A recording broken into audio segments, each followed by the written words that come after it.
maybe it's also the swelling music because it just happened like bam, bam, bam. Breaks into tears, swelling music. Go get her, champ. It's like, it just felt a little forced. Yeah. Ice Princess, more like drama queen. Am I right? Oh, man.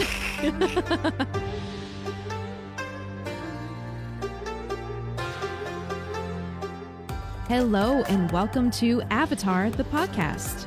We are your hosts, Acorn Bandit and Booster Greg. Hello, everyone out there that has already watched this episode of Avatar, and probably more than I have. I've missed you all so much.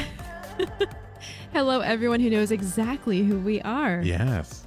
This episode, we will be talking about Chapter 18, The Waterbending Master, or as we like to call it, Moves and Counter Moves.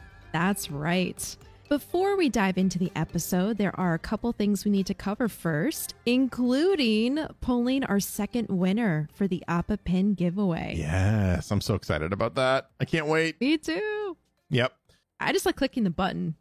Yeah, I bet you do. I have no button to. I just sit here on the other end of the Zoom call, and I'm just like, "Who is it? Who is it? Who is it?" And then Yeah. Acorn just like gives it a couple seconds, and I'm just like, "I swear, I need to know who it is right now." You just get to live vicariously through my button pressing. It's true. It's true. That's the worst kind. That's like when you go in the elevator, you want to press the button really bad, but someone goes, "Oh, what floor?" And I go, "No, I want to press the button." Again, we are going to be pulling a total of 5 winners across the next few weeks. And today, we are going to be pulling our second winner. The second one. That means after today, there's only 3 chances left. So if you have not entered yet, please do so. These Appa Pins are amazing. Are we ready? For pulling it? Yeah, I'm always ready for pulling an Appa Pin giveaway. Always. All right, here we go. And our winner is An from Greece. Hey. Congratulations, An. We are going to be emailing you soon to get your shipping address from you so we can ship you your Appa Pin. Yay. Congratulations. And we do also have 2 more announcements, one of which is our new YouTube series, which I know Greg is particularly excited about. Get to flex those editing skills. Yeah, I had to brush them off a little bit, and they're getting less rusty with every single edit that I make. So if you, I don't know, don't remember for some reason, or if you've forgotten, or if you maybe just didn't hear this the first time around, we are moving the Aang Mail segment from the podcast over to a YouTube series, as well as a podcast mini episode that will show up on your podcast feed. So if you want to hear the answers to all these big questions like, hey, Greg and Acorn, are you going to be going through Legend of Korra? And hey, Greg and Acorn, are you going to be going through Legend of Korra? Those are the big questions. Well, I'll answer that now. The answer is yes, but there are other questions that all of you wonderful, wonderful people have written in to us, and we'll be addressing them as a much longer segment. Instead of just trying to get it all done in 15 minutes, we're now giving ourselves a little bit more time so we can actually read all these answers and address them in a fashion that we feel is not only fair, but also, I think, more entertaining, because I get to put up like emojis on the screen and quick cuts, and then I get to put up screenshots, and it's so much fun. I love editing for YouTube. It's so fun. It's so much fun. But that's over on our YouTube channel. If you have not already given us a follow or subscribe over there, please do so, because you'll be seeing those videos first on YouTube, and then you can hear the audio afterwards through the normal podcast feed. Yes. Yeah. And our other bit of news is Greg and I are both now on a stream team through the network originator, Rob. So if you dabble in Twitch, if you like watching streams, you can now check us out every so often over on the Geek Generation on Twitch, where we will be participating in indie showcases where we get to show off new and upcoming indie games and some other fun things that we have planned down the line. So if you haven't already, you should, and you are on Twitch, you should not only follow me, but follow the wonderful streamers that are part of the Geek Generation stream team. And some of them are even part of the Geek Generation network, like our friend Katie Peters Plays, and our other friends that may not necessarily podcast but are very active on Twitch, and they're all wonderful people. Extremely entertaining. Entertaining. But it's wonderful. It's very exciting. It's going to be a lot of fun. A lot of great stuff in the works over there. So come hang out with us. Everyone on the stream team, we've been friends with for a long time. We've worked together in various creative projects. So they're all wonderful people. And so if you're curious about checking us out, you can go over to twitch.tv/team/The Geek Generation, and you'll see all of us. We'll probably put a link in the description for everyone too, just to make it a little easier. Yeah. We'll include it in our show notes. We'll put it there in the show notes this time. Not like the YouTube Babish fiasco that we had. No one noticed that. No one noticed that. Nothing to see here. Nothing. Don't worry about it. We totally did not forget to link the YouTube videos to the Fireflakes recipes that we talked about. It's there. What are you talking about? It's been there the whole time. The whole time. I just did like the Jedi mind trick, like you hand did. movement. Everyone's like, oh no, Greg, it's been there the whole time. Yeah, exactly. It worked. All right. Are we ready to get started? I am ready. It is time to jump into today's episode, The Waterbending Master. This episode was written by Michael Dante DiMartino and was directed by Giancarlo Volpe. Our episode opens with a koala otter floating on its back in the water. It notices something coming towards it and ducks under the surface just as Appa flies past. Sokka hangs over Appa's saddle and whines about how Appa is not able to fly any higher. Appa dips lower and drags one of his paws through the water, and Aang turns around and shoots back that why don't they get on Sokka's back so he can fly them the rest of the way to the North Pole?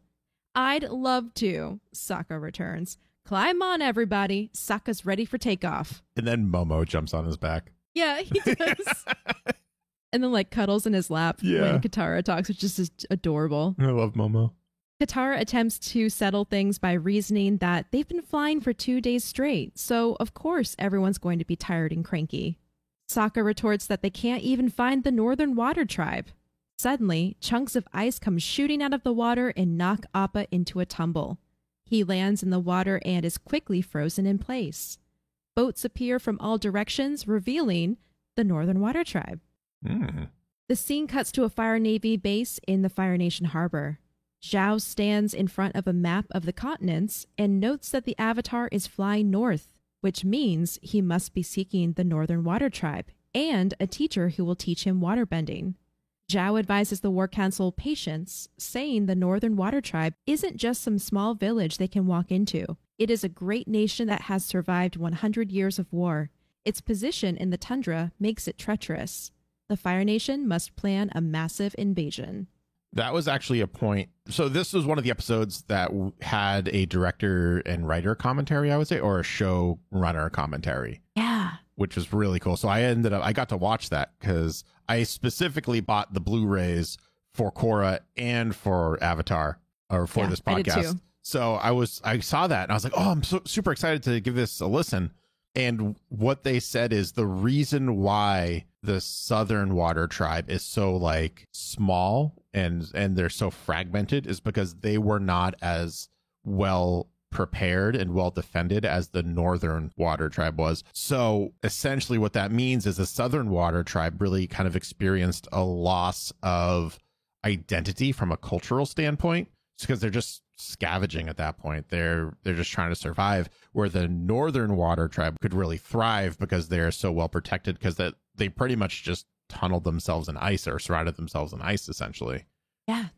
So everywhere around them, I mean, they're on the ocean's edge, but they're, like Greg just said, built into an ice almost cliff. So all around them, it's just tundra. So you can either approach by land through endless miles of freezing cold, or approach up to their giant, massive wall by the ocean. So it's really hard to get to them. Yeah, so they're easily defended, and they also just feel, as we'll see later, they feel like they're just more capable of defending themselves as benders specifically. True.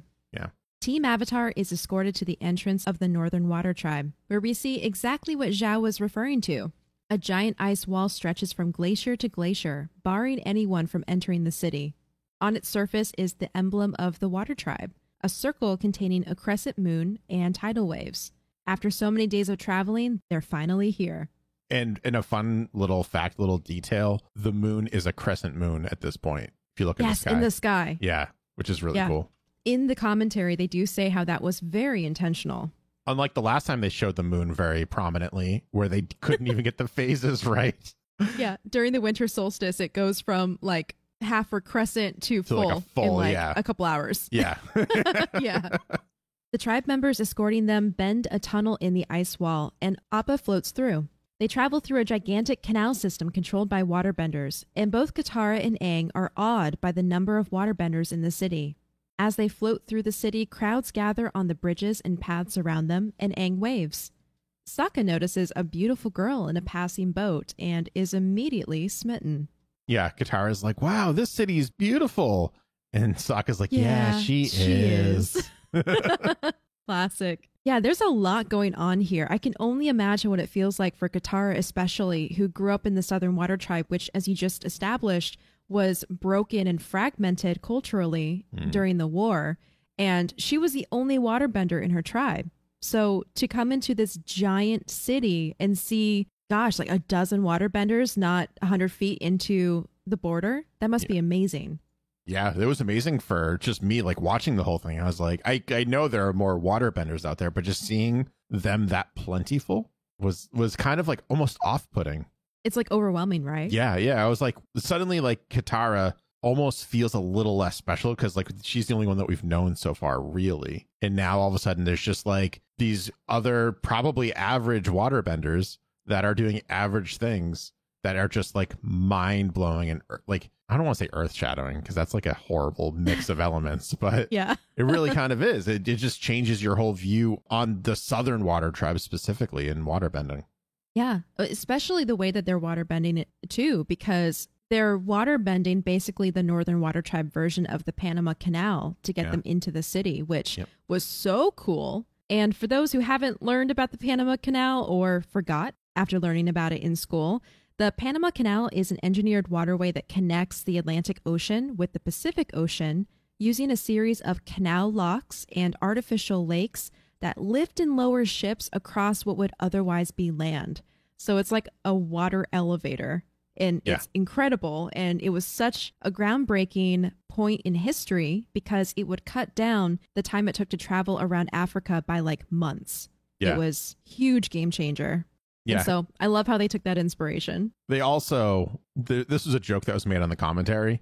I don't remember who it was, if it was Brian or Michael, but they said that the look of the Northern Water Tribe was slightly inspired by Italy, which was like kind of gave me that feeling. But before even watching the commentary, I was like, this seems kind of like Italy, but ice. Yeah. And then one of them joked like, yeah, this is totally Italy. And that's why I went on vacation there this summer or something to that effect, which I thought was kind of cute. But yeah, it was like the canals and the gondolas. Yeah, exactly. It was very, very Italy inspired. Yeah. Something else they talk about, I don't believe it was in the commentary, but since traveling is such a major focus in Avatar, and we rarely spend more than one episode in any given location, they spent a lot of time developing the Northern Water Tribe in this city. So they explored it from many different angles, and we can see this in just the scope and promise of the city when they're first entering it. Because when you look at the way the city has been developed and formed, it looks like there's a lot more cultural intention placed in it.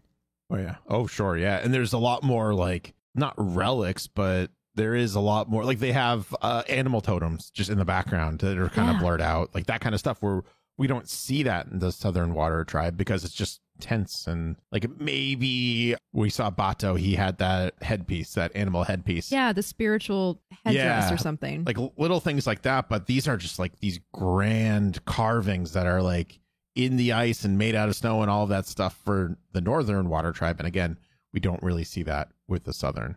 Yeah. Another part is when they're first entering the city, and you can see how it's almost like a pyramid style, how you have levels to the parts of the city that lead up to the palace. And so in the very front, did you notice, Greg, that there's like almost these long open areas of ice? And then you get into the buildings where citizens are living and that kind of thing.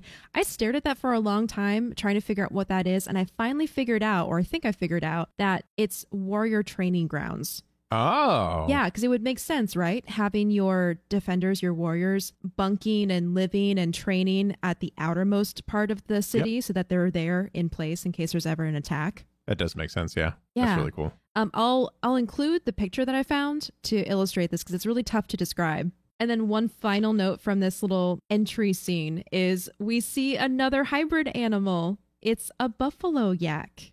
I missed that one. I don't think I remember that one. How could I not remember? I watched this episode like 5 times. You'll notice it kind of looks like a reindeer. It's in the foreground. We can see it from the side and there's someone riding on its back, but it is a buffalo yak, and the Northern Water Tribe military used them as cavalry units. Oh yeah, it's so cute. Look at his little Isn't face. it cute? His little face and his little it's got these like, it's super fluffy. It's got these like big hoofs. Look at that. Yeah. Kind of like a Clydesdale. Yeah. So cute. Yeah. The scene changes to a nighttime scene on Zuko's ship, where Iroh and the crew are gathered for music night around a fire. Lieutenant G plays the pipa as Iroh sings 4 Seasons. The cook dances with another crew member while the rest play supporting instruments around them. The music is interrupted, however, when Admiral Zhao comes aboard, smirking to himself about his diabolical plan. So we get to see Music Night. How amazing is that? We've been talking about Music Night this whole season, I feel like, and we finally get to see it. And we get to hear Uncle singing. Now, Mako, who is the voice actor of Iroh, does not actually enjoy singing at all. However, he does have a pretty good voice. So Brian and Michael, whenever they had the opportunity to make Iroh sing, they would make Mako sing, which is pretty funny. I love that. I love that they're just like, but you're pretty good at it. He goes, no, I don't want to do it. That's what he sounds like. That's my Iroh. Yeah. That's not my Iroh. That's my Mako, like, grumpy man impression. And also, fun fact, I've been singing the song to my dog pretty much nonstop today. So it did get stuck in my head too. Yeah. I just love being able to see Music Night and again seeing the relationship between Iroh and the crew members and how they really do have a tight little bond. They do, yeah. The scene cuts to another nighttime view, but this time of the Northern Water Tribe Palace. Inside, Team Avatar is being honored with a feast. A large crab is placed over a hot spring as men play large tangu drums and waterfalls rush nearby. The tribe's chief stands up and recognizes both Sokka and Katara from their sister tribe, as well as the Avatar. He also announces his daughter's 16th birthday, which means she is of marrying age. Chief Arnook then introduces Master Pakku and his waterbending students, who will be performing a waterbending demonstration that evening. So here's some casting trivia for everyone. I'm getting better at just picking them out and interrupting Acorn as soon as they come up. They're well timed. Good job. Chief Arnook is actually voiced by John Polito. And now if that name sounds familiar to you, it's because you might know him from such movies as The Big Lebowski, The Crow. Oh. He's actually a big Coen Brothers character actor. But what I know him from, which is actually one of my favorite movies of all time, is The Rocketeer. Oh, man. He plays the character. The character's name is Bigelow, and he's the one that actually names the Rocketeer for the newspapers. Oh, wow. Okay. It's a smaller role, but he is like that kind of character actor. And his voice, he has a very distinct voice. For me, it's almost unrecognizable in the role as Chief Arnook. Interesting. Yeah, because I was listening for it. I was like, I don't like some words I can kind of hear it, but not really. Something else that's really cool is meeting John Polito was one of the first times that Mike Konietzko was actually starstruck while meeting one of the voice actors. Aww. Because he's such a big Coen Brothers fan. When he met this guy, he's like, oh my God. And I think that's like really sweet because there have been like large actors in this show so far. Like, you know, we've been talking about them. While they may be large now, maybe not at that point. Someone like Jason Isaacs has been around for a while. So like that's a huge recurring thing they got. But like that was just kind of cute. He's like, yeah, I met John. This like smaller character actor that not a lot of people know about. And like I could just see Mike like blushing. Yeah. Adorable. I love it.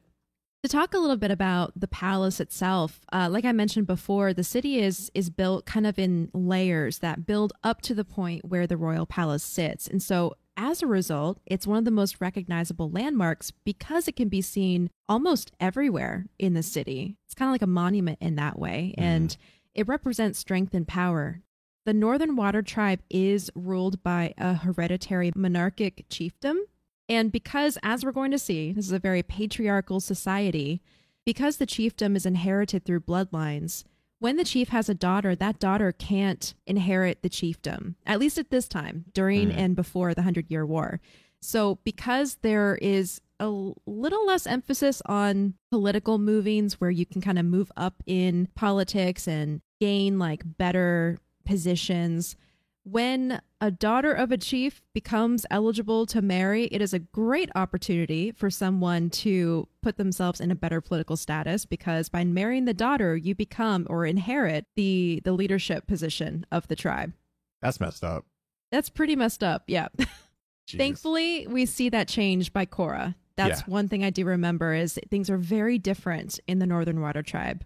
Oh, for sure. And I would assume it started with this episode, like these are the events that transpire. Yeah. Yeah. Princess Yue takes a seat next to Sokka at the head table, and the two proceed to have an awkward first conversation. Sokka introduces himself as basically a prince from the Southern Water Tribe and asks Yue if she'd like to do an activity sometime. Yeah. Yeah, it was so cute. Yue is charmed, though just as nervous as he is. Nearby, Arnook introduces Aang to Pakku and tells Pakku that Aang will be his newest student. Pakku tells Aang not to expect any special treatment just because he's the Avatar. Aang assures him that he and his friend can't wait to get started, after relaxing for a few days. Pakku tells him to go visit a tropical island if he wants to relax. If not, he will see them both at sunrise. So I have a quick voice actor note for Yue. She is actually voiced by Joanna Brady, who I think is how you say her name. Is Brady or Brady? Anyways, she was actually in Video Game High School, if you remember. Oh, I do actually. Yep. I watched that. She was Jenny Matrix. So she was like the main female protagonist, or one of the main female protagonists in it. She was also in the movie Easy A with Emma Stone and a couple other things, but I know her most from Video Game High School. I adore Easy A. I've only seen that movie once. It wasn't my bag. I'll just say that. It wasn't made for Greg. Yeah, that's fine. I can see that. I loved it for the witty lines, and Stanley Tucci in that movie is just chef's kiss. See, I forgot. So I think I watched it when it came out in 2010, and I don't think I've had it since or seen it since, because I don't remember Stanley Tucci being even in that movie. He's the dad, and her parents are great. Well, maybe I'll have to rewatch it. Yeah. Also, a reminder at this point, Pakku is the silhouetted waterbender from the show's opening sequence. Mm-hmm. Oh, I have one for Pakku, too. Oh, go for it. So Pakku is voiced by Victor Brandt, who has been in, I didn't see which character it was in this, Jackie Chan Adventures. So put another. Wow. That's like 3 now. Yeah. He played Dr. Emil Hamill in Superman the Animated Series. In Gargoyles, he was Rabbi Lowe. And he's been in the Spawn animated HBO series. I know him most from the Adult Swim animated series called Metalocalypse. He was General Crozier, if anyone's ever seen that. He's like the evil general, part of the Shadow Society that is trying to stop Deathclock from bringing about the Metalocalypse. I love that show so much. It was so dumb. Oh, wow. It was so good. But yeah, Victor Brandt was his name. He does a very, again, unrecognizable from the voice work that I know him from. He does a very, very good job as Pakku. Yeah, he does an amazing job. And that's another little fun fact there. Pakku is one of the best marriages of character voice and design in the series, according to Mike and Brian. They really enjoyed his character. I agree. It was like one of those things where I was watching the commentary, and one of them, I don't remember what, he was like, whose voice is that? And the other one jumped on it, was just like, oh, yeah, that's Victor Brandt. And he's like, oh, yeah, like, for me, that doesn't show that they don't know who their voice actors are. It shows to me that the voice and the character are so like synonymous. Yeah, synonymous, or so just like one entity for them that they can't really separate. It came together perfectly. Yeah, it was so good. So good. We next see Zuko hiding out in his room in typical angsty Zuko fashion. Iroh enters and Zuko says, "For the last time, I'm not playing the Sungi horn." Iroh clarifies that he's there to discuss their plans because there's a bit of a problem. Zhao enters behind him and announces that he is recruiting Zuko's crew for an expedition to the North Pole. Behind him, Iroh is particularly heartbroken that this announcement means their cook will be leaving as well. Zhao rubs it in Zuko's face that he won't be there to watch him capture the Avatar. Iroh stops Zuko from lunging at Zhao, and Zhao turns to see 2 broadswords hanging on Zuko's wall. He experiences a flashback to when the Blue Spirit used swords just like these when he took the avatar from under Zhao's nose. This is such a good scene. Mm-hmm.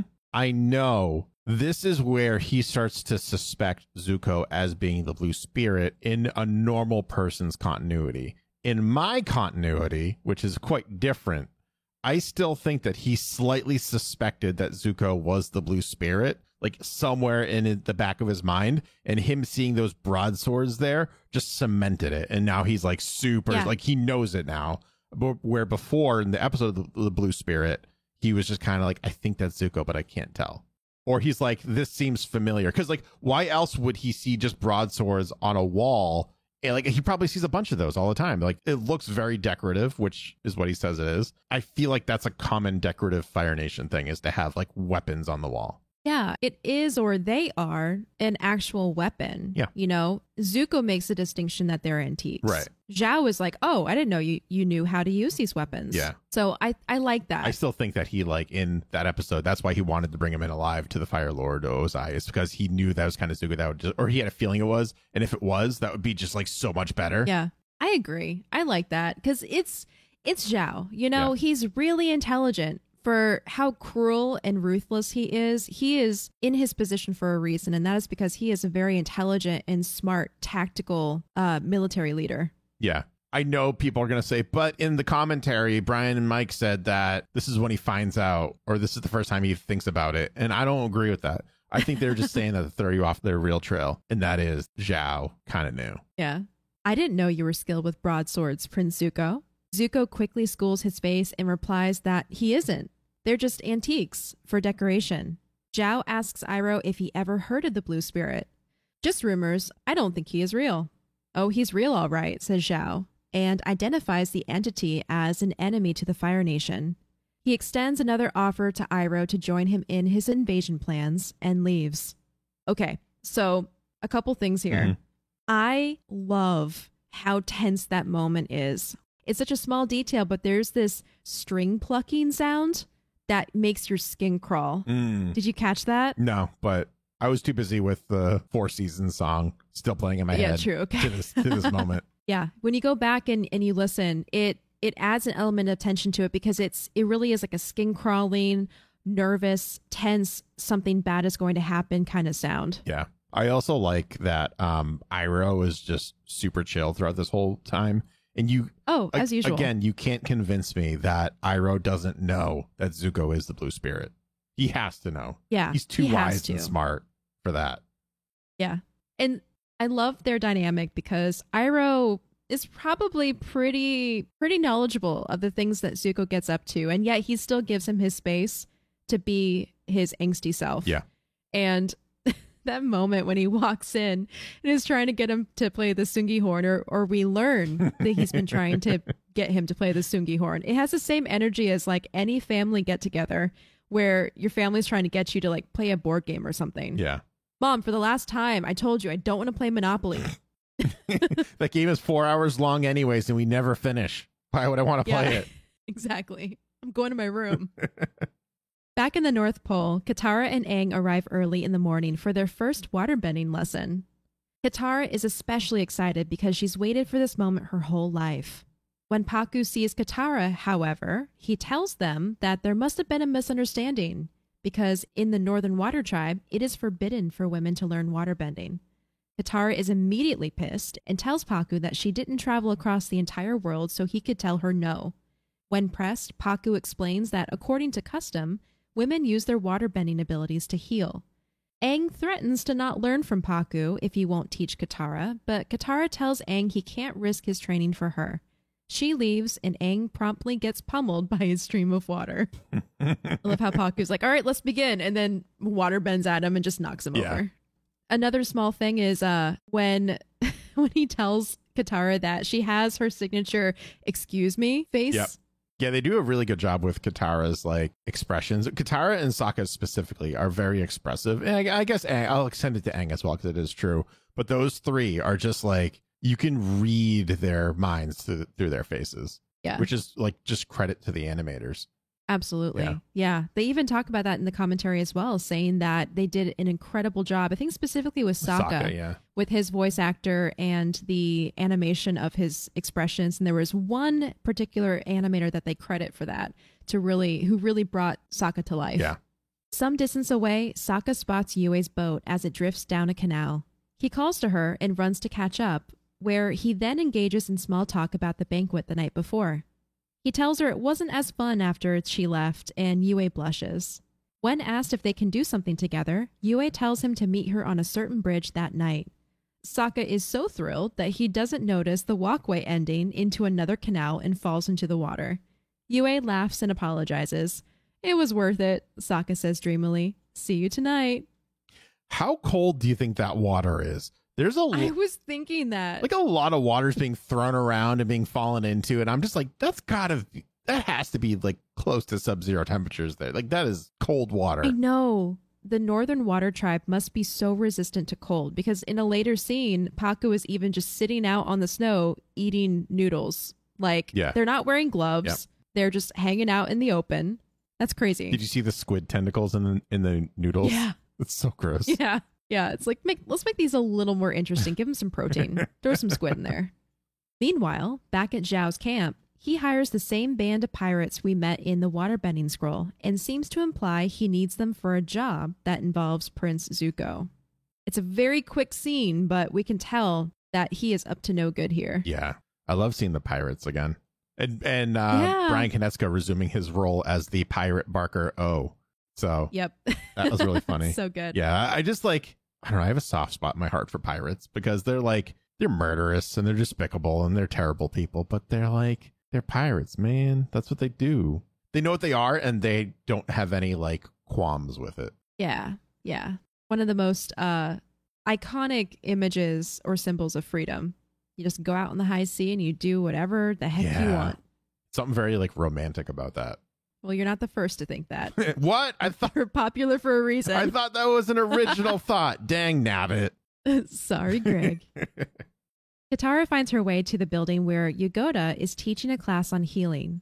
A mannequin is laid out before her on a platform surrounded by water, and Yugoda is seen guiding water along the channels, mapping out the acupressure points in the body. Katara introduces herself and begrudgingly joins the class. Do you know who the voice of Yugoda is? I heard that she was someone really, really famous. This is like voice acting royalty. Okay. And also like legendary, although you might not know her name. Her name is Lucille Bliss, and you might know her from, so here's the lesser known stuff. She was in Ewoks, the television series, the animated cartoon. I loved that show. She was the original voice of Smurfette from the Smurfs. That's huge. And she's also the voice of Anastasia in Disney's Cinderella. Oh my God. She's the youngest of the ugly stepsisters. Yeah. Yep. Holy crap. So she's been around for a while. This is a big pull for Avatar. Yeah. If I say a name like Nolan North or Troy Baker, like a lot of people who know voice acting are going to be like, oh yeah, that's great. But like, this is like history. This is a historical voice actor that they landed, which is amazing. That's amazing. Yeah. Very cool. Yeah, she's a fun character too. I love the way that she sounds. Yeah. Well, yeah, that's experience right there. Oh yeah. Yeah, that mannequin too was super cool. Mm-hmm. And I had to look up healing, of course, to learn more about it. And so I learned that physically, healing draws on the restorative properties of water when applied to organisms that are primarily composed of it, such as human beings. The technique is known to work on physical injuries such as burns, lacerations, broken bones, diseases brought on by severe pollution, and severe tissue damage caused by lightning bolts. These are all examples that we see throughout the show, which I think is where it comes from. But waterbending healing is also used to cure mental distress and tampering. Yeah, super interesting. And I think this scene here is so underrated because while obviously flawed, the Northern Water Tribe culture feels so incredibly real and fleshed out because of these examples of like gendered bending. It's so cool. That's what I love about Avatar, and I've said it before. Just the world building is thoughtful, it's detailed, and it plays by its own rules too. Oh yeah, for sure. Oh, and really quickly too, the water bending healing is very specific. I don't remember if we talked about its real world connection in The Deserter or not, because it's been a little bit since I got to listen to that. But it is based off of a healing practice called Reiki, which is a spiritual practice commonly known as palm or hands-on healing. I'm not doing a Naruto deep dive for a show, but I'm fairly certain that it's very similar to like the Naruto healing, spiritual healing and stuff like that too. Like when I saw this for the first time back in The Deserter, it was very reminiscent of Naruto. And I'm not just saying Naruto because I started rewatching that again. I'm trying to get through it. It's a lot of episodes, but I'm trying to get through it. Yeah. But it had that same kind of like vibe to it, which I thought was really cool. Yeah, for sure. Aang isn't having any easier of a time with Master Pakku. As the master slurps down a bowl of noodles with squid or octopus, gross, Aang struggles to feel the push and pull of the water he's bending. Pakku dismissively wonders if the move is too advanced for him and offers to give him an easier one. After class, Katara thanks Yagoda for the lesson, and Yagoda asks her who the lucky boy is, referring to the betrothal necklace Katara is wearing. Katara explains how it's her grandmother's necklace that was passed down to her through her mother, and in that moment Yagoda recognizes it as Kanna's. She also adds that Katara is the spitting image of her grandmother. Yagoda reveals that Kanna was born in the Northern Water Tribe and left after she was engaged to a young waterbender. The reasons behind her leaving have always been a mystery to her. Later that night, Zuko's crew leaves and wishes them good luck. Zuko is in his room sulking when his uncle comes to pass on the message. Zuko calls the crew traitors and then doesn't respond when his uncle asks him if he'd like to go for a walk because it's a beautiful night. This made me laugh. Again, this has such of a, especially when Iroh says, whatever makes you happy. Yeah. It's such parent energy. Yeah, it is. It's like, shut up, Dad, leave me alone. Okay, son, whatever makes you happy. As Iroh walks down the gangplank, a familiar iguana parrot is seen flying overhead. The pirates sneak on board with barrels of blasting jelly. One of the doors squeaks when they try to open it. Zuko hears this and gets up to investigate, thinking it might be his uncle returning. He continues to wander the empty ship and eventually winds up in the control room. Unbeknownst to him, a trail of spark powder leading to the barrels of blasting jelly was ignited by the pirates. Small note about the blasting jelly, but I think this is a cool storytelling element. The show references things that we've learned in previous episodes. Mm-hmm. So the blasting jelly, for instance, we learned in the episode Jet, as well as the spark powder. That's right. And so we see them both here again. Oh, and we also see the spark powder in the Northern Air Temple. So I like how the show introduces and then later calls back to the things that we've learned. Yeah. And it introduces it in such a intuitive and smart way that we're just like, oh, we know what that is now. And like even in the naming convention. So we don't need to remember that we saw this in Jet because we know what it does. It's just established. It's not the thing from Jet anymore. It's just the thing in the world, which you said earlier, it's just like what this series is all about, is world building. So introduce something new, make sure you keep on showing it, and now it's second nature to us. Yep. Yeah. Exactly. I also love that Brian's line delivery of that. Careful with the blasting jelly. Like it's so it's so over the top for a whisper, but I love it so much. Yeah, it's like a dramatic stage whisper. Yeah. Zuko looks out the window of the control room and spots the pirate's iguana parrot perched on the guardrail of the ship. Realization for what it means washes over his face. The barrels of blasting jelly explode and a wave of fire engulfs the control room. The explosion rocks the ship, and Iroh hears the explosion from up the road. He cries Zuko's name and rushes back to the docks to stare into the inferno in horror, disbelief, and pain. This was so sad. Seeing Iroh in pain just hurts me. Yeah. I don't like it. Make it stop.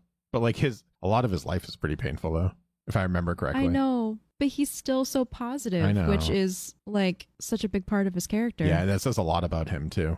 Really does.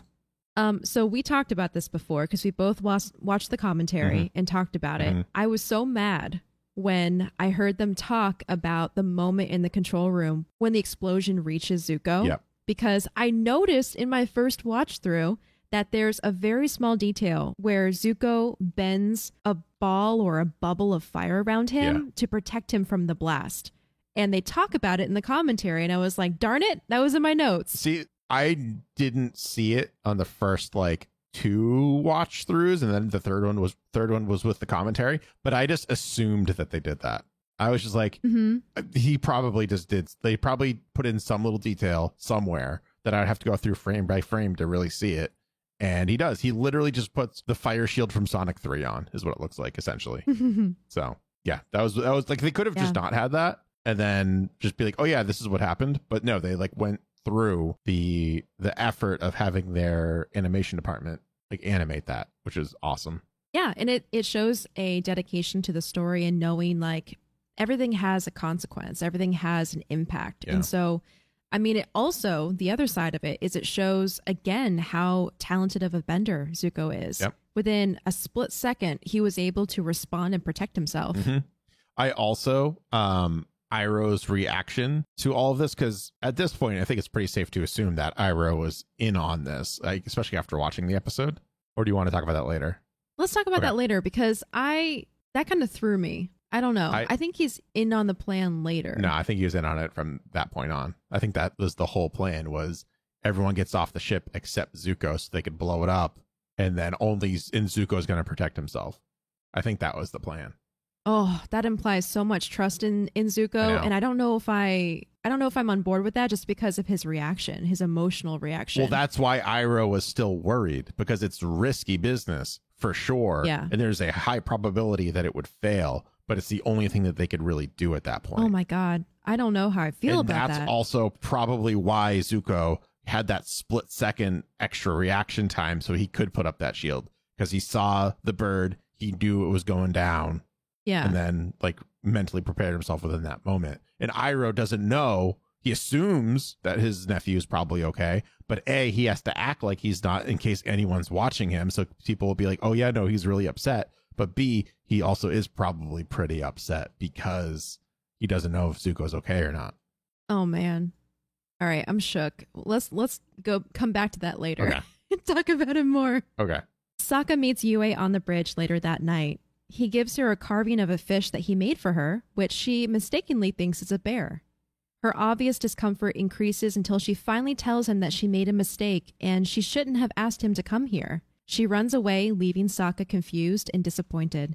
He throws the fish carving into the canal and goes home, where Katara asks him how warrior training is going.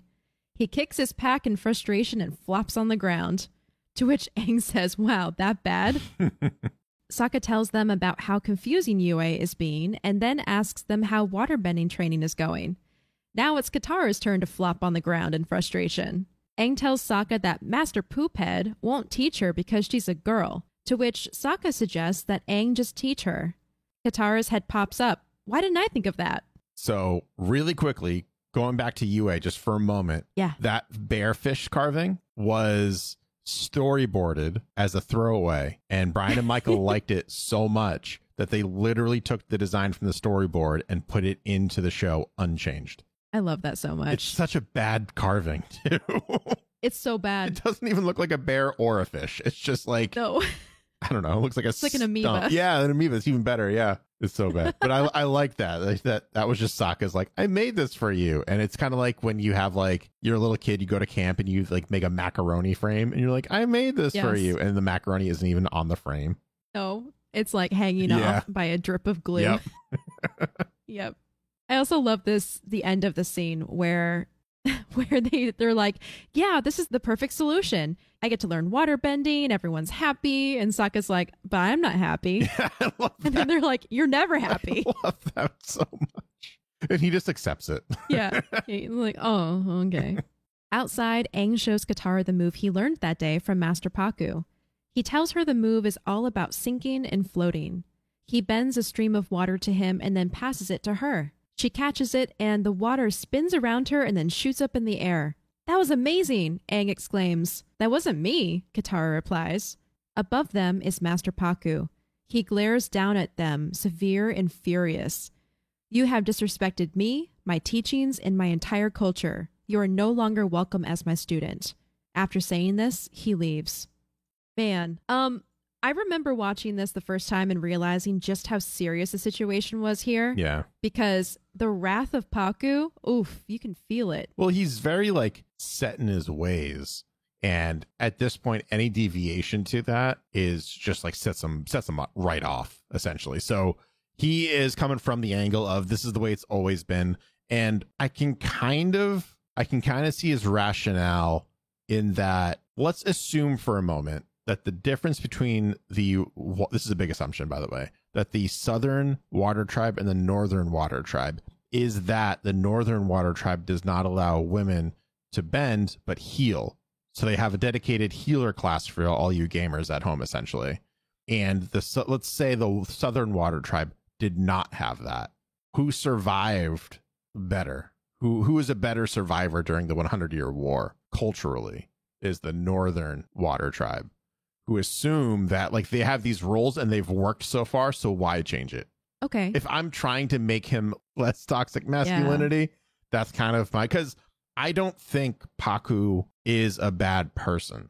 And I don't think he like means to be a negative and toxic character, which he is presented to be in this in many different forms. I think he's just, this is the way it's been. This is how we've survived. I don't want to risk the survival of my friends, my family, me, everyone I know and love, the culture I know and love for this. Because he thinks it's a threat to it, which I'm not saying is right or wrong. I'm saying that's probably his mindset. Yeah, it's just an ingrained mindset, which could be supported by the longevity of the culture. Yeah. It's if it isn't broke, don't fix it. Right. Yeah. So actually, I'm going to say it's wrong. It's not right. It's wrong in my opinion, but like I can see his rationale in all of that. Yeah. And he, he comes around at this point, but yeah. Eventually. The next morning, Katara, Sokka, and Aang appear before Chief Arnook and Master Paku, with Yue in the council room. Council members are also seated behind them. Chief Arnook asks Katara what he wants her to do. Force Master Paku to take Aang back as his student? Yes, actually. He suggests that Master Paku might change his mind if Katara swallows her pride and apologizes to him. Katara appears to do exactly this for Aang's sake, but immediately loses her temper when Paku smugly says, "I'm waiting, little girl." What a jerk. What a jerk. He's just loving it a little too much, like 10% too much for me. He is that person who just needs to have the final say. Yeah. He just keeps poking until it breaks. Yep. And we definitely see that because we get a glimpse here of the Katara we met in the first episode, where she yells at him for being a sour old man and then challenges him basically to a waterbending version of an Agni Kai. It's like, I'll see you outside. Let's settle this. Yeah. But also way less deadly, which again, cultural difference between Fire Nation and the Water Tribes. It's less of an absolute. Yeah. It's like let's just like schoolyard fight kind of. So just until someone like tags out versus to the death. Yeah.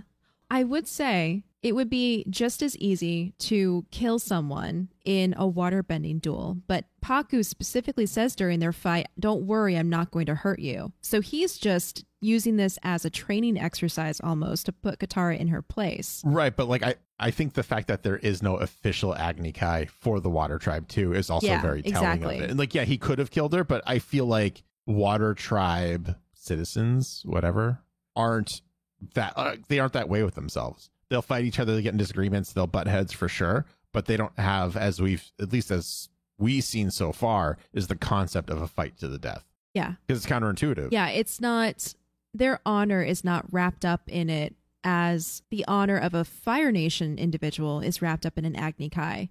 And I mean, we also learned in the Southern Air Temple episode that while Agni Kais often ended in a fight to the death, originally it was whoever got burned first. Fair.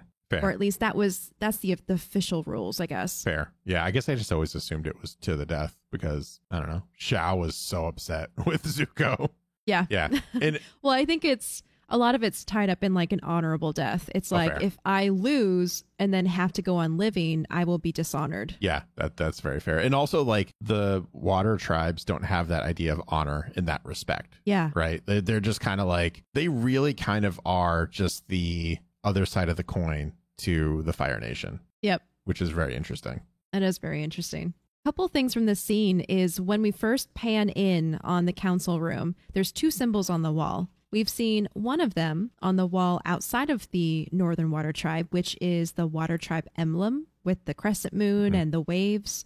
The other symbol is the symbol for waterbending. So thought that was cool. Yeah. And I also love Yue's prim and ladylike gasp when Katara is like, I'll be outside if you're man enough to face me. And Yue's like, oh my. I think that's probably why I don't like Yue as much, is because she is that very stereotypical princess, as at least in this episode that we've seen. Whereas Suki, who I really ship with Sokka, is just not that at all, which I appreciate. Nope. I am 100% on the same page. And then another thing is in the crowd, and you kind of see this throughout the whole episode, whenever you see Water Tribe citizens in the background, there's a visual difference between them and the people that we've seen in the Southern Water Tribe. And in designing the Northern Water Tribe, Mike and Brian wanted to show how the people were a little fancy and cosmopolitan compared to Katara and Sokka's more rugged tribe in the South. And so we can see this in the various furred hats, skirts with the women, furred overcoats. There's a little bit extra going on with their clothing versus just something warm to wear. Yeah, that makes sense. And the colors are a little off too. Like when you look at Sokka next to Yue, like their purple is a little deeper for the Northern Water Tribe versus the Southern is a little more blue. Yeah, exactly. Iroh and Zhao have tea in his camp and discuss the tragedy of Zuko's death. Iroh plays Zhao by telling him the Fire Lord will not be pleased when he finds out who is behind the attack. Pirates. Iroh accepts Zhao's offer of joining him as a general. They toast the Fire Nation's victory together. I love this scene. A, it's beautifully shot. It's really cool. It's very dynamic. And B, it reminds me of a game of Pai Sho, where both opponents sit on either side of the table and they just kind of have like a battle of the wits. Both of them are lying to each other, and both of them are aware that the other is lying to them. Or they suspect. Oh, yeah. So, I mean, suspect, aware, potato. But yeah. Yeah, like I think they're both like, they're on to each other, to say the least. That something is amiss between the two of them. And they're trying very hard not to show their cards. Yeah. But Zhao is the one who can't help but smirk. He tries to hide it behind a cup of tea. Oh, I love that shot. But he's just like, he says that line where it's just like, oh, you know who did this to Zuko or who killed Zuko? And Iroh's like, yes, it's pirates. And then he has that like smirk. He's like, yes, the old man doesn't know. And Iroh's like, yes, he doesn't think I know. It's so much going on that isn't being said in that scene.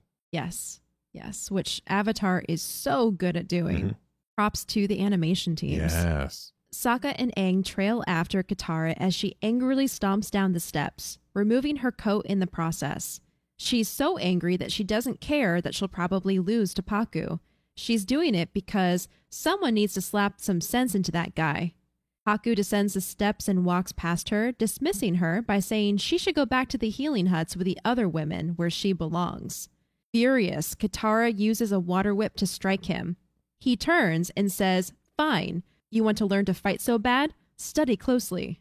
He bends 2 streams of water from nearby pools and sends them both at a charging Katara, who falls back. He joins the 2 streams together, encircling both Katara and himself in a forceful ring of water. Katara edges away from the ring and blasts the water away. This blast, of course, hits Sokka out of the crowd. Yep. Every time. Every time. It's so good. Poor Sokka, what karma did he build up? The sound he makes too. He's like, ah! It's like, love it. Pakku builds an ice wall in defense, which Katara slides up and over. She lands onto a nearby post and melts ice over her feet to lock herself in place. She tells Pakku, "You can't knock me down." After his attack, she charges back at him. Pakku draws up a wall of ice, which she liquefies. She attempts to land blows, but Pakku ducks them all. He throws her into a pool of water, but Katara emerges from the pool, shaking out her hair and summoning a small pillar of ice, where she proceeds to send a series of ice discs at her opponent. Pakku breaks up most of them using his wrists in a very practiced move, which is very reminiscent of many martial arts moves. And there's this one moment where a disc comes very close to his face and we can see his reflection in its surface. And he seems a little startled. He does that like slow motion, like, and he's like, no. He looks at himself like, whoa. He's like, that could have been my head. Matrix moment. Yeah, absolutely. Katara then attacks by sending a stream of water at him, which Pakku generates into a larger stream of water that he sends back at her full force. Katara is knocked back a couple feet, and there is a close-up shot of her where she's bent over and breathes out hard, and we can see her breath on the air.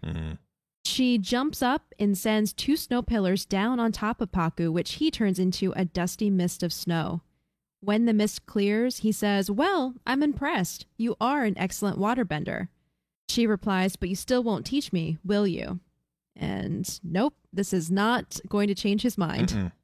Very impressive, but not enough.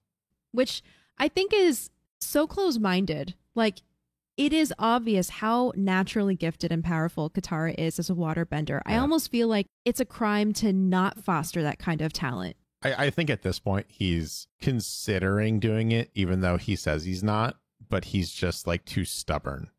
So at this point, the way I kind of interpreted it was he realizes her skill. He knows she would be an excellent pupil and an excellent student, but like bringing her on as a student would mean he has to accept that he was wrong. And Pakku doesn't strike me as the type of guy who admits when he's wrong. Yeah, good point.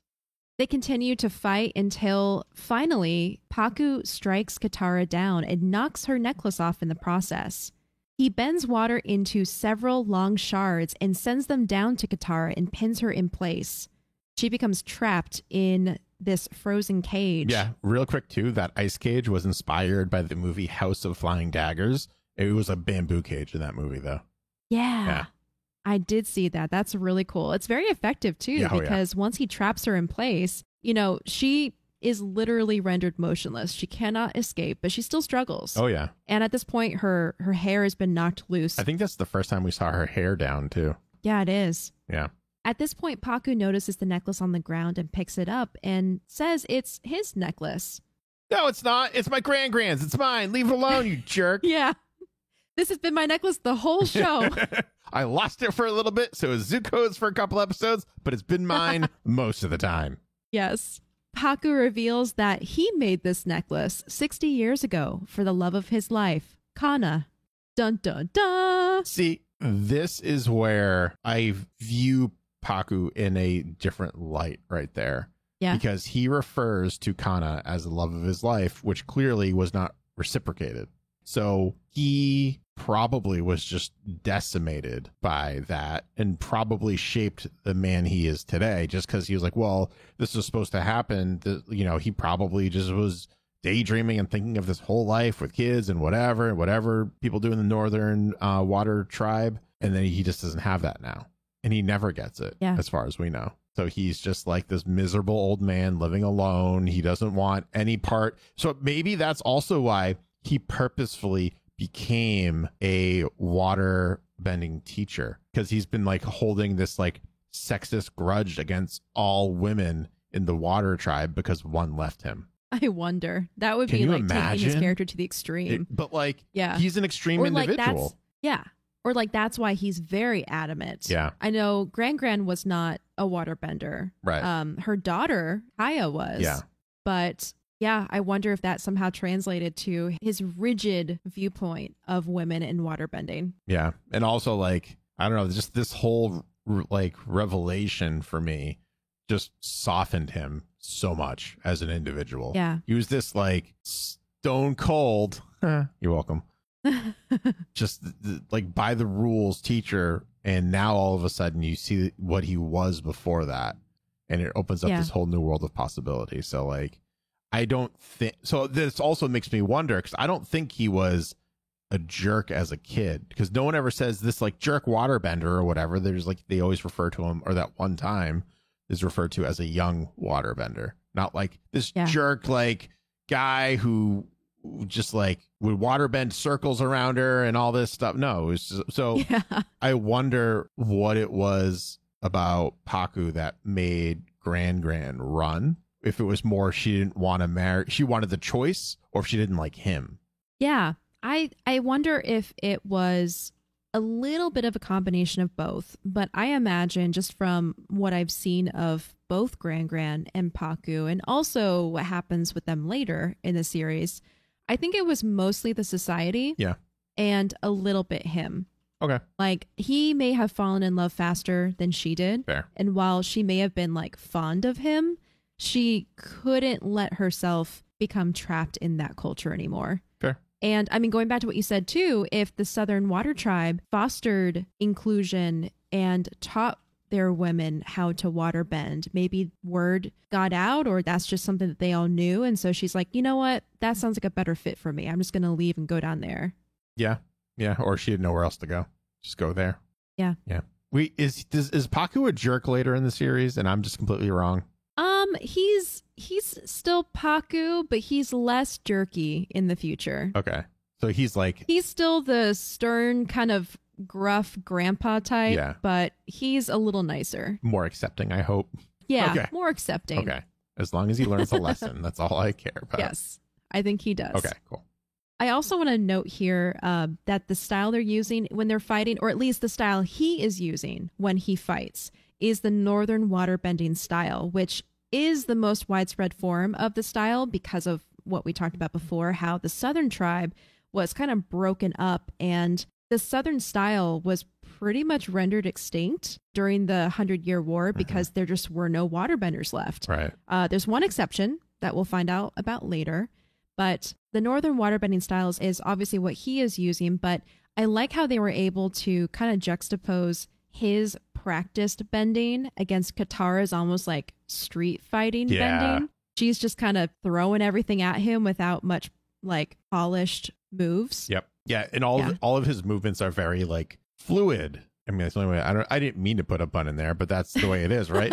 Bonus pun. Bonus pun. The thing I'm like referring to specifically is when she throws this like just this stream of water at him, and he freezes it and like does a little cool guy like skateboarding, iceboarding like trick on it, right? Like he does that a lot. Yeah. Well practiced. He knows how to do that.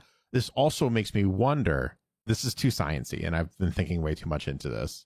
Water benders can turn water into ice back into water, which means that they can vibrate the molecules of the water, because that's how you heat up water, is the faster the molecules in the water vibrate, the hotter it gets. So they can never really evaporate water, but they can turn it from ice back to water, which is almost fire bending. If they can control the heat of water, like that's real close. Yeah. Well, they can obviously turn it to ice. Yeah. So you're right. The other side of the spectrum is like boiling water or as hot as it can go. Yeah. We don't see that ever, I don't think. Not that I can remember. I'm sure someone will correct me on that, and thank you if you do so. But they definitely multiple times turn water into ice and back and forth effortlessly. Yeah. And so on that note, that is also what defines a master waterbender, is the ability to change water through its multiple forms in a fluid way. Like being so practiced in your water bending that you can utilize all of the forms of water in your bending. Oh my God. All the elements are way closer together than than I was actually thinking. Because then if you turn water into mist, which is like water air. Yeah. Is that Aang's territory? Or is that an airbender territory? Or is that a waterbender territory? A little bit of both. Because there's water droplets in air. Yeah. That's really interesting. Yeah. We're gonna explore the outer bounds of waterbending even more in books 2 and 3. I can't wait. Let's just do it now. Let's just get there already. A final note about this duel is it is one of Mike and Brian's favorite action scenes from the series, and me too. Yeah, it's really cool. At the Fire Navy base, Iroh and a Fire Nation soldier pass each other in the hall. They both pause, and Iroh whispers to the other, "Our plan is working perfectly. Zhao doesn't suspect a thing." Zuko, who is disguised as the soldier, replies, "You don't have to do this." Iroh says that no nephew of his is going to stow away on a ship without some backup. He advises his nephew to remain hidden until they get to the North Pole. If he does, the Avatar will be his. Iroh and Zuko straight up bamboozled us. Not me. You maybe. Not me. Iroh knew he was fine. Yep. Yeah. This is the thing. It's so, all part of the plan. Yeah. So this comes back to what you said. And my interpretation was Iroh truly didn't know that Zuko was going to be blown up or the ship was going to be blown up. But in my headcanon, Zuko survives, finds Iroh, explains what happened, and then they hatch a plan to dupe Zhao and stow away on his ship to go to the North Pole. What is it for you? See, I think all that happened just sooner. I think as soon as Zhao left the ship that first time, Iroh and Zuko devised a plan. And we're just like, all right, we have to figure something out here because this guy doesn't just go away. He gets promoted. But how? True. Yeah. But how did they know to bank on the pirates? I think they knew that something was going to happen. I don't think they knew it was going to be the pirates necessarily, but that something was going to occur. And then when Zuko saw the bird, he was like, crap, I know that parrot bird thing. Iguana bird thing. Iguana parrot thing type animal. And that's when he was like, all right, now I get it. And then that because you assume, I've never heard an explosion. Actually, it's not true. I hear fireworks all the time, but usually like, I feel like there's that hearing first and seeing later sometimes, depending how close to the explosion you are. So I'm wondering if he felt the rumblings from the bottom deck, was like, okay, now it's coming, braced himself with a fire shield, which helped them kind of survive. So Iroh knew something was going to happen that night, but didn't know exactly what. So when he saw the explosion, he was like, we knew something was going to happen. This is really extreme. I don't know if Zuko's alive or not. Huh. Interesting. But also having to play it up because he doesn't know who's watching. Interesting. Okay. Well, those are two very different perspectives. So our listeners, let us know what you think. Do you think that Iroh and Zuko planned this the whole time? Or do you think Zuko found Iroh after the fact and then they hatched the plan to infiltrate Zhao's ship? I'm just going to say Pai Sho. The game of Pai Sho. That would definitely be a more high-level move if it's what you're thinking of. That's Uncle's moves right there, is he's always a couple steps ahead, no matter what. So it's very uncharacteristic Iroh to react after the fact without planning for it. Because everything he's done so far has been very strategic, including when he knocks over all those spears, making a mess. Like, I remember you were like, oh yeah, he's just being clumsy. And I was like, no, I think that was to throw Zhao off balance in the conversation. Oh my God. Wow. Let us know. Let us know what you think. Haku holds Katara's necklace as he recounts how he made the necklace for Kana, expecting they would have a long and happy life together. He said he loved her. But she didn't love you, did she? Asks Katara. It was an arranged marriage. Gran wouldn't let your stupid tribe's custom ruin her life. That's why she left. The camera pans to Yue as Katara says this, who breaks down in tears and runs away. Aang smiles at Sokka and tells him to go get her. Okay, I hate this moment. I'm sorry. I hate that moment so much. What, that she runs away and cries? Oh, it's just so dramatic. It's just like burst into tears and then run away. I think it's because it's tapping into what you were saying about her being the stereotypical princess in some ways. Yeah. I mean, in this episode, that's all she is. That's her point. I know it doesn't happen in later episodes, but this episode, her character is the princesses in this castle, and she's crying. I know. I believe that Sokka and Yue are compatible, or, as compatible as teenagers who are still figuring out who they are can be. But I felt like that moment was just a little unnecessary because it felt forced. Yeah. The sun has set by the time Sokka finds Yue on the bridge that they met on before in the city. She asks him what he wants from her, to which he replies, "Nothing. I just want you to know I think you're beautiful. And I never thought a girl like you would even notice a guy like me." He tells her that he thinks he understands what's going on now. She's a princess and he's just a southern peasant. He begins to walk away, but she pulls him back to her into a kiss. This really confuses him, and Yue explains that even though she really likes him, they can't be together because she's engaged. Bum, bum, bum. She shows him her betrothal necklace and apologizes, then runs away from him a second time. That's all she does. I know. Runs away. I know. It's so annoying. She thankfully gets a little cooler the next two episodes. Okay. This is very basic level introduction to her character. The next morning, Katara arrives breathless to the waterbending lesson. Master Pakku appears to reprimand her by asking, "What do you think you're doing?" But then continues, "It's past sunrise. You're late." The class resumes with Katara as one of Master Pakku's waterbending students.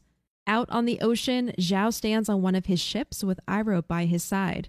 "Set a course for the Northern Water Tribe," he says.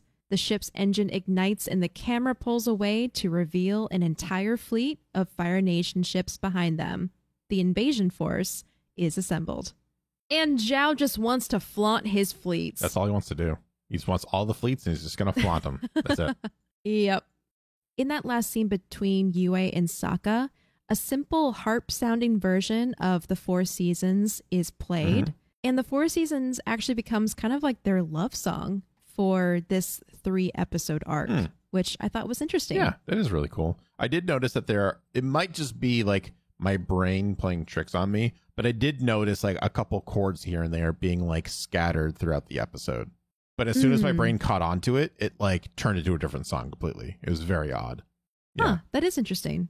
Another thing is Katara's necklace is our Chekhov's gun because it was important and in plain sight the whole time, but the true meaning and importance isn't explained to us until now when it's revealed to be Pakku's. Yeah. That also kind of makes me wonder too, like, is Pakku really over his prejudice of not training women, or is he making the exception for the love of his life's granddaughter? Yeah, I was wondering the same thing. I hope it's the former, but I can see it being the latter pretty easily. Yeah, me too. With the Northern Water Tribes culture as patriarchal as it is, it also means men are limited as well. Because let's say a man didn't want to become a warrior, he wanted to become a doctor or a healer. Yeah. Well, the stigma is, no, you're not a woman. You can't learn to heal. And this is something that we see in the show being really deeply rooted in the culture until Legend of Korra, when we finally get to see an example of a male waterbender who is a healer. Yeah. And that kind of like has some roots in real world too, where typically a woman is seen as being the more caring and loving and having more healing and softer properties. Yes. At least in 2005, that was probably like the consensus versus like men who are like rugged and hunters and all that stuff. But it does limit both sexes to those roles when that's not accurate. Yes, exactly. And I have one final thing that blew my mind, and I hope it blows yours too. So remember that moment in the commentary when they were like, yeah, that moon phase, very intentional. Well, I found this from a fan. I don't know when this was. I think it's old. But they show picture evidence of how the night sky in this episode matches a star map that Katara finds later in the episode The Desert. Oh, interesting. I'm going to just make a mental note of that. Right? So we're going to include this in the show notes, but in the picture, it shows very specific constellations in the sky that we see on the star map. And the person who posted this even made a note that they adjusted the night sky for season change. That's really cool. If that was 100% intentional, that is incredible continuity. Yeah, really. Jeez. And that is all I have. Do you have any other final notes? There's one thing I forgot to mention. Let me double check. Back when Pakku was sparring / fighting, whatever you want to call it, with Katara, she ices her feet down, so she's like very like stable. Yeah. That is actually she roots herself essentially, and that's a key principle of Kung Fu is to root yourself. Ooh, yeah. So she actually just like literally does that, which is very, very cool to see. But yeah, that was all I had. Cool. Who is your MVP? I can tell you who my MVP is not. That's pretty easy. Yue? It's not Yue. It's not Pakku. It's not Zhao. Yep. I think honestly, I think it's Katara for me in this episode.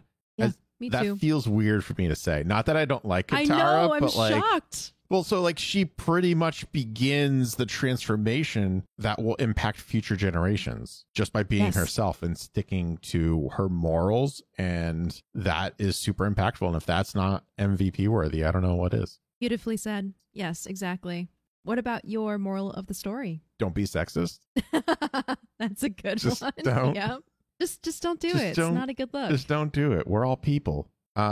Yeah, I think, I mean, if I'm going to say it more intelligently or semi-intelligently, I would probably phrase it in a way that says, you know, like tradition is great and all, but it's okay to break it, or it's okay to deviate it or to really question it and say, why is this the way it is? So like, Yeah. for me, so this is a little bit about me that people may or may not be asking for, but so I was raised Jewish. So what that meant was in my family, when my dad was growing up, they kept kosher. We didn't really so much because my mom wasn't Jewish. She converted, but you can't eat pork and you can't mix cheese and meat. I started asking at not like an early age, but like I would say 11, 12, 13, when I'm starting to form my own thoughts in the world. I'm like, why can't I do that? I know I can't do that or I shouldn't do that, but why? Well, it turns out way back when pork was actually dangerous to eat because pigs were pretty unclean. So like if you ate it, you ran a risk of getting sick and dying. So you don't do it, right? That's not the case anymore. Yeah. And there's a moral thing with meat and cheese, but I got over it. I got over that explanation real quick. Yeah. Yeah, that's a great example. But yeah, like that's kind of like, for me, it's like, this is the way things are based off tradition, and this is why. It doesn't mean that's the case anymore. So question tradition, I guess. Oh, yeah, that's so good. I'm sorry, I'm going to piggyback on that because I think that's really at the heart of this episode, which is just not taking things at face value, not accepting things the way they are because they've always been like that. I mean, that's really how you get problems with institutionalized ideas. I mean, you see that in our world all over the place, especially recently, where we're really starting to peel back our beliefs and take a closer look at the institutionalized racism and other problems in our society. So yeah, I think having a healthy questioning nature so you can come at something and say, why is it like this? Yeah. Why did it become this way? And is that relevant to us anymore is a really great practice. Yeah. Cool. All right. Well, that is all the time we have for today's episode. Thank you again for supporting us in everything that we do. We've really been thrilled to see the reaction to the new Egg Mail video that we posted on YouTube. We hope it's fun for you. It was fun for us to record. We're going to be continuing to do that. So please continue to submit your thoughts, feedback, or anything else you want to share with us through either Twitter @PodcastAvatar, through email at avatarthepodcast@gmail.com, or by leaving a 5-star rated review on Apple Podcasts. And remember, if you're caught up on all the episodes and you're caught up on the YouTube content, you can always join me over at twitch.tv/BoosterGreg every Monday and Friday night at 8 p.m. Eastern Standard Time. That is, of course, unless I'm doing an indie showcase over at The Geek Generation. Yes. So, or over at twitch.tv/The Geek Generation. You can join the Geek Generation Discord. You can also, like Acorn was saying, follow us on Twitter, all that. We're going to be a little bit better at, if we're doing something on the Geek Generation, we're going to, I think, post to there just so everyone is aware of it. And yeah, that's all I got. And I'm Acorn. You can find me on Twitter @AcornBandit.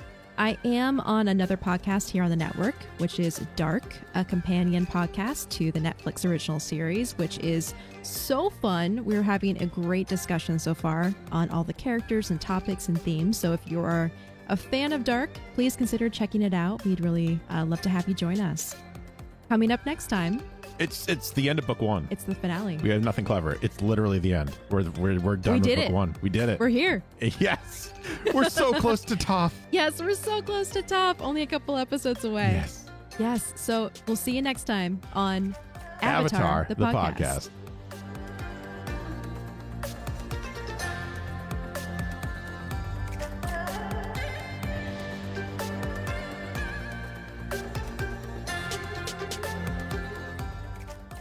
Avatar, the podcast, is a part of the Geek Generation Network. Check out all of our podcasts at thegeekgeneration.com.